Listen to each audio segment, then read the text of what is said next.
వ్రతశాల ఇది నా యేసు నివసించశాల. దేవునికి స్తోత్రములు కలుగునుగాక, దేవునికి మహిమ కలుగునుగాక.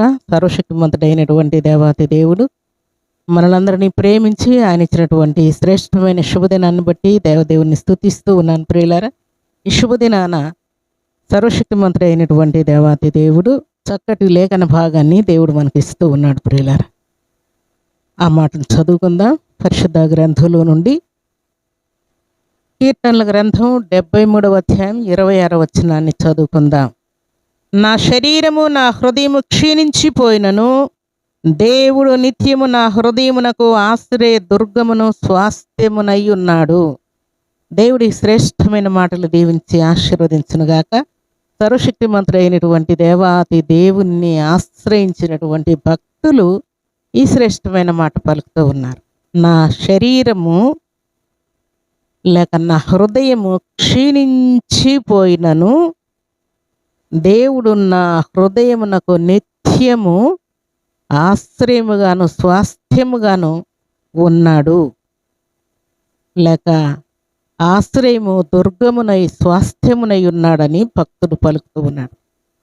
దేవునికి స్తోత్రములు కలుగునుగాక. నిజం ప్రియులారా, ఇహలోకంలో జీవిస్తున్నటువంటి మన జీవితాలకు ఎన్నో ఒడిదుడుకులు, ఎన్నో భయాందోళనలు, ఎన్నో రోగాలు, ఎన్నో దురాత్మ శక్తులు, ఎంతోమంది శత్రువులు, ఎన్నో కరువులు, ఎన్నో అవమానాలు, ఎన్నో దరిద్రతలు మనల్ని వెంటాడుతూ ఉంటాయి.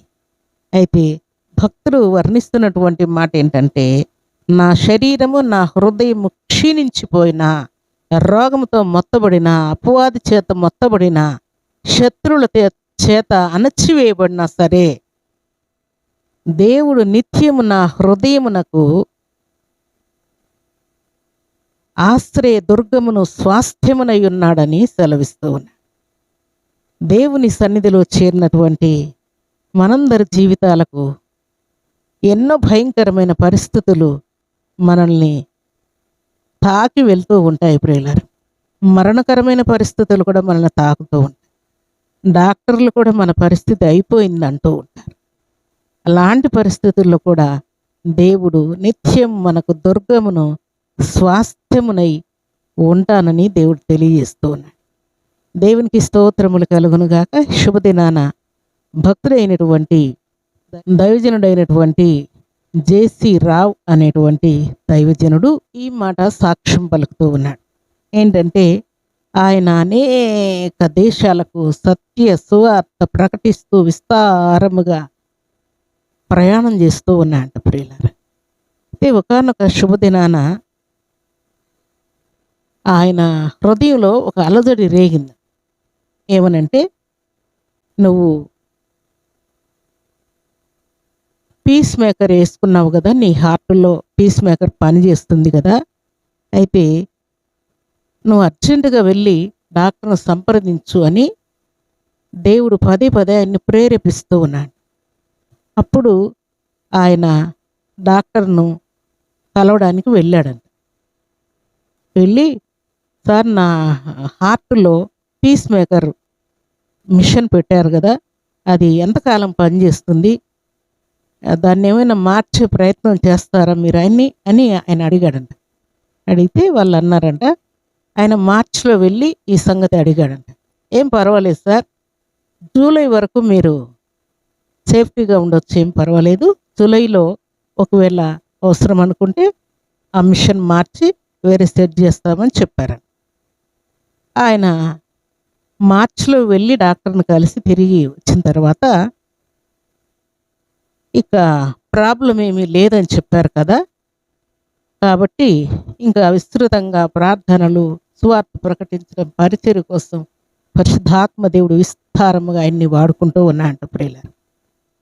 అయితే ఆ సమయంలో మరలా ఒకసారి పరిశుద్ధాత్మ దేవుడు ఆయన్ని ప్రేరేపిస్తూ ఉన్నాడు. అర్జెంటుగా డాక్టర్ని కలువు అని పరిశుద్ధాత్మ దేవుడు ప్రేరేపిస్తున్నాడు. మార్చిలో కలిసినప్పుడు వారు జూలై వరకు ప్రాబ్లం లేదని చెప్పారు. ఇప్పుడు మరలా ఆయన జూలై 28న పరిశుద్ధాత్మ దేవుడు ప్రేరేపించిన కారణం చేత మరలా డాక్టర్ను కలిశాడంట. సార్, నాకు మిషను హార్ట్లో ఉంది కదా, అది పని చేస్తుందా లేదా, లేదా ఏమైనా మారుస్తారా, ఒకసారి చెక్ చేయండి అని వెళ్ళాడంట ప్రియులారా. అప్పుడు డాక్టర్ చెక్ చేస్తే మిషను జూన్ 26వ తారీఖు మిషన్ ఆగిపోయింది, బ్యాటరీ అయిపోయి. మాకు విచిత్రంగా ఉంది, మీరు ఇంకా బ్రతికే ఉన్నారు, ఏంటి అసలు మీ పరిస్థితి అని వారు ఆశ్చర్యపోయారంట. అని వెంటనే ఆ మిషన్ తీసేసి వేరే మిషన్ మార్చడానికి అన్ని ప్లాన్లు చేశారంట. చేసి జూలై 28 ఆయన డాక్టర్ను కన్సల్ట్ అయితే ఆయనకు ఆగస్టు 1కు మిషన్ మార్చి వేరేది సెట్ చేశారంట ప్రియులారా. వారు విస్తుపోతూ జూన్ 26వ తారీఖున మిషన్ ఆగిపోతే మీరు ఇంతకాలం మీరు ఎలాగ బ్రతికారో మాకు అర్థం కావట్లేదని ఆశ్చర్యపోయారు. దేవుని సన్నిధిలో చేరినటువంటి దేవుని బిడ్డలమైన మన జీవితాల్లో మనం అనుకుంటాం, డాక్టరు ఈ మాట చెప్పాడు, నువ్వు బ్రతకవు అన్నాడు, ఇంకా నేను బ్రతకను. బ్లడ్ లేదన్నాడు, నేను బ్రతకను. నీకు లోపల కిడ్నీలన్నీ ఫెయిల్ అయిపోయాయి అని చెప్పాడు, బ్రెయిన్లో అంతా రక్తము గడ్డ కట్టిందని చెప్పాడు, ఇంకా ఏవో సర్వ అవయవాలన్నీ పాడైపోయాయని డాక్టర్ చెప్పాడు, కాబట్టి నేను బ్రతకనని ఎంతో టెన్షన్ పడిపోతాం ప్రియులారా. ఈ భక్తుడు చూడండి ప్రియులారా, జూన్ 26వ తారీఖున ఆ మిషన్ హార్ట్లో పెట్టినటువంటి ఆ మిషన్ ఆగిపోతే ఆగస్టు 1న మిషన్ మార్చారంట. అంతవరకు దేవుడు ఆయన్ని సజీవంగా కాపాడాడు ప్రియులారా. దేవునికి స్తోత్రములు కలుగును గాక. దేవుని సన్నిధిలో చేరిన మన జీవితాల్లో కూడా ఎన్నో విషయాలు డాక్టర్లు భయంకరమైన పరిస్థితులు చెప్పి ఉండవచ్చు ప్రియులారా. కానీ నీ ప్రాణం, నీ సర్వ అవయవాలు, నీ హార్టు, నీ బ్రెయిన్ అన్నీ కూడా దేవుని యొక్క లెక్కలో ఉన్నాయి ప్రియులారా. కీర్తనల గ్రంథం 73వ అధ్యాయం 26వ వచనంలో, నా శరీరము నా హృదయము క్షీణించిపోయినను దేవుడు నిత్యము నా హృదయమునకు ఆశ్రయ దుర్గమును స్వాస్థ్యమునై ఉన్నాడని భక్తుడు దేవుణ్ణి కీర్తిస్తూ ఉన్నాడు ప్రియులారా. నిత్యము ఆయన మనకు దుర్గముగా ఉండడము, స్వాస్థ్యముగా ఉండడము, ఆశ్రయముగా ఉండడం మానలేదు ప్రియులారా. అందుకే ఇశ్రాయేలును కాపాడువాడు కొనుకడు నిద్రపోడని వ్రాయబడి. అక్కడ మిషన్ ఆగిపోయినా కూడా ఆయన బ్రతికే ఉన్నాడు ప్రియులారా. ఈలాగున మన సర్వ శరీరాన్ని దేవుడు కాపాడుకుంటూ వస్తూ ఉన్నాడు ప్రియులారా. దేవుడు కాపాడుతూ ఉండగా డాక్టర్లు చెప్పినటువంటి మాటకు భయపడాల్సిన అవసరం లేకుండా దేవుడు అక్కడ ఆశ్రయముగా, దుర్గముగా, స్వాస్థ్యముగా ఆయనకున్నట్టుగా దేవుని ప్రియబిడ్డలమైన మన జీవితాలు కూడా దేవుడు స్వాస్థ్యముగా, కొండగా, కోటగా, ఆశ్రయ దుర్గముగా మన సర్వ శరీరము క్షీణించినా కూడా ఆయన కాపుదల మనకున్నది ప్రియులారా. అందుకే భక్తుడైనటువంటి యోబు ఈ చక్కని మాట పలుకుతాడు, ఏంటంటే నా శరీరము క్షీణించి చీకిపోయినను సజీవుడనైన దేవుని నేను చూస్తాను అంటాడు ప్రియులారా. దేవునికి స్తోత్రములు కలుగునుగాక. ఈ శుభదినాన దేవుడు సెలవిచ్చినటువంటి మాట ప్రకారం భక్తులకు తోడయున్న దేవుడు మనకు కూడా తోడయున్నాడు. భక్తులను కాపాడిన దేవుడు మనల్ని కూడా కాపాడుతున్నానని ఈ శుభదినాన దేవుడు జ్ఞాపకం చేస్తున్నాడు. కాబట్టి నిత్యము మనకు ఆశ్రయ దుర్గముగా, స్వాస్థ్యముగా ఉన్నటువంటి దేవుణ్ణి బట్టి మనం ధైర్యం తెచ్చుకొని యెహోవాలో మనం ముందుకు సాగాలని పరిశుద్ధాత్మ దేవుడు జ్ఞాపకం చేస్తున్నాడు.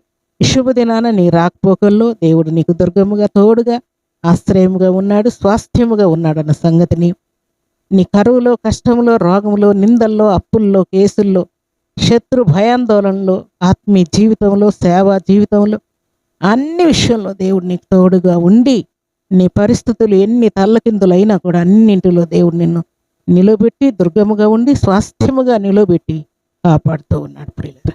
దేవునికి స్తోత్రములు కలుగునుగాక. దేవుని యొక్క కృపను పొందుకొని దేవునికి బలమైన సాక్షిగా నువ్వు నిలబడి దేవునికి మహిమ తెచ్చే పాత్రగా జీవించాలని దేవుడు కోరుకుంటూ ఉన్నాడు.